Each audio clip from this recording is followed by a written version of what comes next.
நற்பவி என்றால் மிக உயர்ந்த மந்திரம். இந்த மந்திரத்தை அருளியது காகபுஜண்ட மகரிஷி. பழங்காலத்தில் உள்ள நூல்களில் இந்த மந்திரம் சொல்லப்பட்டுள்ளது என்னவென்றால், இது ஒரு மோகன மந்திரம் என்று. நற்பவி நற்பவி நற்பவி என்று சொல்லிக்கொண்டே இருக்க உங்கள் கஷ்டங்கள் மட்டுமல்லாது உலக மக்கள் கஷ்டங்கள் அனைத்தும் நீங்கும் என்று சொல்லப்பட்டுள்ளது.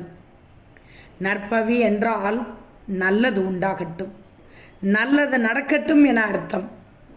புருவ மத்திக்கு மேலே உள்ள 7 திரைகளை தாண்டி அழியா பேரின்ப நிலையை அடைய நற்பவி பேருதவியாக இருக்கும் என மகரிஷி அருளியுள்ளார். இதை எப்போ வேண்டுமானாலும் சொல்லலாம், கணக்கு கிடையாது. ஆனால் மனம் சலனமடையாமல் ஒருமுகமாக கூற வேண்டும்.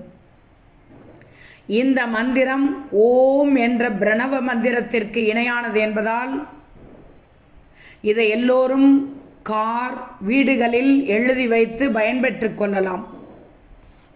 இதை உச்சரிப்பவர்களுடைய சொந்த கஷ்டங்கள் மட்டுமின்றி உலக மக்களுடைய கஷ்டங்களும் உடனடியாக விலகி எங்கெங்கும் எவ்வவர்க்கும் எந்த நேரத்திலும் எந்த இடத்திலும் நன்மையே உண்டாகும் என்பது கருணைமலை காகபுஜண்டர் வாக்கு. இது நற்பவி நற்பவி நற்பவி நன்மைகள் தரும்.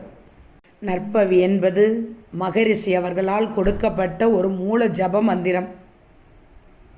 இதன் பொருள் நல்லது பவி பவிக்கட்டும் உண்டாகட்டும் என்பதே ஆகும்.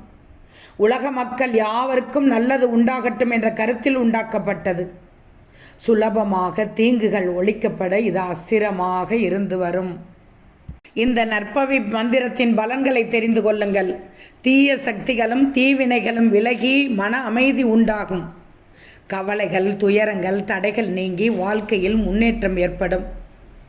அனைத்து உயிர்களுக்கும் நன்மை உண்டாக வேண்டும் என்ற பரந்த நோக்கத்தோடு இந்த மந்திரம் பயன்படுத்தப்படுகிறது.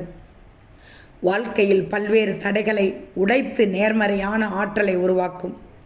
நற்பவி என்பதை எவ்வளவு முறை வேண்டுமானாலும் சொல்லலாம், எழுதலாம், படிக்கலாம். இந்த வார்த்தையை நன்றாக மனதில் உள்வாங்கி நிறைய முறை உச்சரிப்பதன் மூலம் பலன்கள் கிடைக்கும். நற்பவி நற்பவி நற்பவி.